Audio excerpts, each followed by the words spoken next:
Joining me now is GB News host of the Saturday 5, Darren Grimes, and the former Labour MP and Minister of State for Europe, Dennis McShane. Gentlemen, thank you so much for joining me this afternoon. I'm sorry it's to discuss this ongoing horror show of this story. But I have to say, coming to you, Dennis, our asylum system is utterly broken. How can this happen? Very simply, because we've had years of government before the Tories and Liberal Democrats came in 14 years ago that haven't taken it seriously. I'm interested in this guy wandering around, going into shops, going into churches and so on. In any other European country, you wouldn't be able to get into a shop or get any public service without showing an ID card. We had ID cards in 2010. Theresa May abolished them. We then had Home Secretaries like Priti Patel, Suella Braverman, leaving James Cleverly for the time being, who didn't take any of this seriously, didn't put the investment in to ship these people home quickly. Your immigration ministers like Robin Jenvrig, all of them playing Tory internal party politics and ignoring the needs of the nation, who want to know who's in the country, and if they've committed these sex crimes, they can and should be sent home. Why not? It's the politicians to blame, in the sense that you can pass a little tweak called a statutory instrument, that's a mini law in the House of Commons, on saying that you had to show 5 years of being a devout Methodist or Catholic or whatever Christianity he claimed to have converted to before it would be valid. But obviously somebody told him, this little stunt, get on your knees, don't bang your forehead on the floor like a good Muslim, hold your hands together and look up to Christ on the cross, and you'll be safe. It's cynical, it's a disgrace, and it's exactly why the sloppiness and laziness of Tory ministers is just really got to come to an end. You say Tory ministers, however, the Conservatives, some would argue, playing devil's advocate, have tried to tackle the immigration problem with Rwanda, for example, but Labour have constantly voted against pretty much everything the Conservatives have put forward with regard to immigration. So whose fault is this? Whose fault is it that that poor woman is in hospital with severe burns that will mean she lives in pain for the rest of her life? Do you know, I don't put it down to any particular party. I say a plague on all their houses, because I would argue that this actually all started under Tony Blair, opening the floodgates.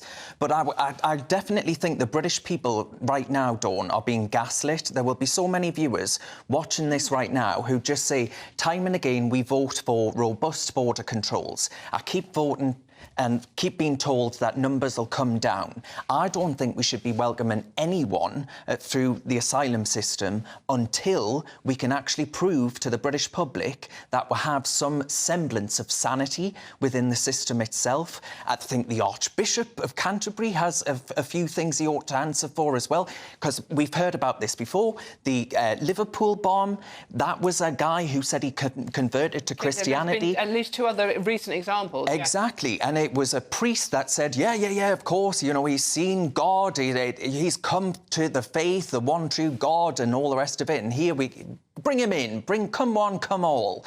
And the British public are just saying, how naive, how stupid can you be? And we are constantly causing, you know, a quick Google search, the Libyan in Reading that stabbed 3 gay men, right? Yep. A Libyan heritage man, it was Salman Abdi in the Manchester Arena bombing, an Iranian-born man who killed an 87-year-old surrogate grandmother, his surrogate grandmother allegedly, in what was deemed to be circumstances of appalling brutality. The list goes on and on. It's a list longer than my arm, Dawn. So what are we doing about it? People are still coming in now. We need to get serious about this, because until we do, it's going to happen time and again. And do you know, I wish we were a bit more like France, because I think we would be on the streets if we were, and we ought to be. Dennis, well, France Dennis, sorry, just shut the asylum system down until you can absolutely prove who you are, what your background is, and why you have a right to be in this country. That is what we should have been doing from day one. But to do that, you've got to have the people to interrogate these guys. But we had people interrogating him. We've got, for heaven's sake, we've got none at all. We don't have ID cards. Rishi Sunak has invited in 962,000 immigrants, not asylum seekers, immigrants from many of these countries, and we don't know who they are or why they're coming in because we haven't trained up our own people to do these jobs. So it's all interconnected for sure, and unless we actually learn just best practice from other countries, I could cite examples. Rwanda is such a red herring. We're going to send a few asylum seekers to a country that's got a dreadful human rights record that treats women abominably, and they're not going to be under lock and key. And the only country that's tried to do that was Israel, and they sent some people from Africa down there, asylum seekers, and within a couple of months they'd walked out and went back to Israel. It's a diversion and a joke because nobody, Robert Jenrick, Rishi Sunak, Priti Patel, Theresa May, will take responsibility or tell the British people we need to know who is in our country, and we can't do that unless we copy other countries in Europe and have forms of identity cards. Two things. Obviously, not all asylum seekers or immigrants are like this piece of filth. Many of them are genuine, and we can't tar everyone with the same brush. We've got to be very careful that we do stick with that. But Dennis, just want to come to a point you make about ID cards. Do you think someone who is willing to throw a corrosive substance in a woman's face and throw a child on the floor is going to abide by the rules of an ID card? No, of course not. Criminals, there's many criminals going into prison for different crimes in countries with ID cards as are going into prison in Britain. The majority of sex offenders, the vast majority, over 80%, are white Brits. They're not people from Muslim-majority countries. But what you can't do, for example, I was at a seminar, I don't want to go into too many details, with very senior Tory politicians, myself, other Labour guys, and Swiss politicians in Switzerland a few weeks ago. They said, we don't understand Britain. You can't get medical care, you can't get schooling, you can't get social services unless you can show you've got an ID card and have a relationship here. And we, as I said, we started doing that in 2010, far too late. The back end of the Labour government, the first thing Theresa May, and above all the Liberal Democrats, because the left were just as reprehensible, said, oh no, this is the Gestapo, we have to get rid of them.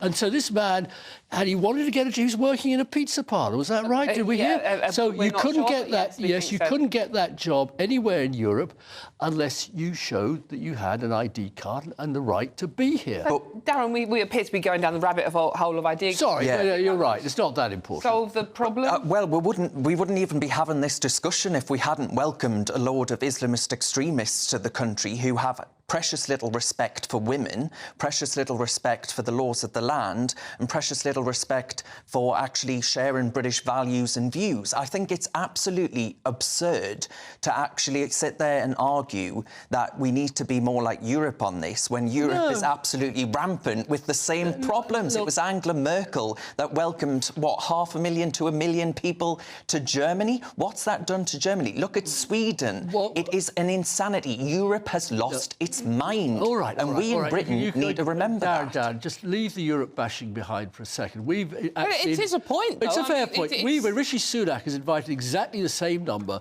of people into Britain from Pakistan, India and Nigeria principally, and nobody is saying peep about that.